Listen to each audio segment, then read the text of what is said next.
Hello friends, अस्सलाम वालेकुम and welcome to reality stories. दोस्तों, ये एक ऐसी लड़की की कहानी है जो अचानक अपने ही घर से लापता हो गई थी। ये वाकया बर्तानिया में काफी मशहूर हुआ था। दोस्तों, इस लड़की का नाम जोआना यीट्स था। ये 25 साल लड़की अपने शौहर ग्रेग के साथ इंग्लैंड के एक शहर ब्रिस्टल में रहती थी। ये दोनों मियाँ बीवी एक फ्लैट में रहते थे। ये 17 दिसंबर 2010 का दिन था जब जोआना का शौहर किसी काम के सिलसिले में शहर से बाहर गया हुआ था। ये लड़की इसी रात 8 बजे अपनी कुछ दोस्तों के साथ खाना खाने किसी रेस्टोरेंट में गई हुई थी। ये लड़की रेस्टोरेंट से फारिग होने के बाद अपने घर चली गई, लेकिन इसके बाद ये कहीं गायब हो गई। दोस्तों, इस लड़की का शौहर अगले 2 दिन तक इसके मोबाइल पर कॉल करता रहा, लेकिन इन दोनों का आपस में राब्ता नहीं हो सका। 19 दिसंबर 2010 की शाम को ग्रेग जब घर लौटा तो इसे घर पर इसकी बीवी नहीं मिली। ये आदमी परेशान था कि आखिर इसकी बीवी कहाँ चली गई।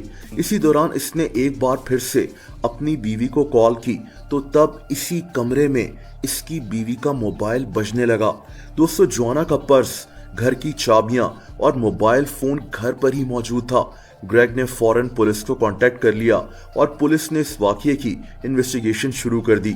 दोस्तों, कई दिन गुजरने के बावजूद इस लड़की के बारे में कोई भी सुराग नहीं मिल सका।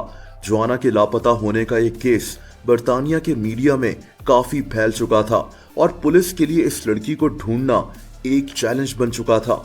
इस केस की छानबीन के लिए पुलिस ने 80 लोगों की एक टीम तैयार की। सिर्फ यही नहीं, बल्कि पुलिस ने इस लड़की के बारे में बताने वाले को 60,000 पाउंड्स का इनाम देने का वादा किया। इन सब बातों के बावजूद इस लड़की का कुछ पता नहीं चल सका। इस वाकये के कुछ दिन के बाद पुलिस को इस लड़की के शौहर पर भी शक होने लगा, क्योंकि इस फ्लैट की एक चाबी इसके पास भी थी, लेकिन इसका शौहर उस दिन शहर से बाहर था। ग्रेग ने पुलिस को बताया कि इसके घर की एक चाबी इस फ्लैट के मालिक के पास भी है। पुलिस ने इस फ्लैट के मालिक से भी पूछगछ की, लेकिन इनके हाथ कुछ नहीं लगा। दोस्तों, इसी दौरान पुलिस ने जोआना के फ्लैट से 3 फ्लैट्स दूर एक और आदमी विंसेंट तबाक को भी पुलिस स्टेशन बुलाया। ये 32 साल का आदमी एक इंजीनियर था, लेकिन पुलिस को इस पर भी कोई शक नहीं हुआ। खैर, पुलिस ने जोआना के फ्लैट के आसपास रहने वाले सभी लोगों के डीएनए सैंपल्स ले लिए। इसी दौरान इस लड़की के मुतालिक एक अफसोसनाक खबर सामने आ गई। दोस्तों, 25 दिसंबर 2010 के दिन पुलिस को इस शहर से कुछ दूर एक जंगल से इस लड़की की डेड बॉडी मिल गई। आप ये बात जानकर हैरान होंगे कि ये डेड बॉडी 8 दिन से बर्फ में जमी हुई थी। दोस्तों, अब पुलिस इस सवाल का जवाब ढूंढने में लग गई कि आखिर ये लड़की अपने फ्लैट से इस जंगल तक कैसे पहुंची।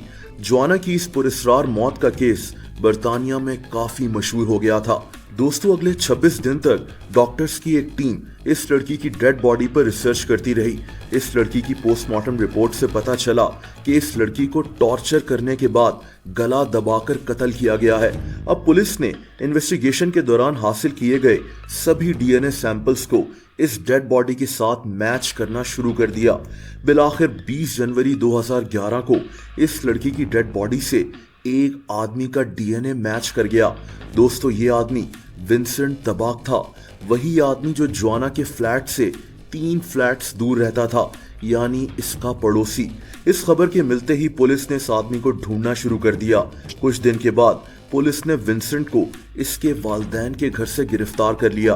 विंसेंट से 2 दिन तक पुलिस पूछगछ करती रही और बिल आखिर इसने अपना जुर्म कबूल कर लिया। विंसेंट की दिमागी हालत इंतहाई अजीब थी। इसके मुताबिक जोआना ने इसको पड़ोसी होने के नाते चाय पर घर बुलाया था। इनकी किसी बात पर लड़ाई हो गई और विंसेंट ने जोआना का गला दबाकर इसको कत्ल कर दिया।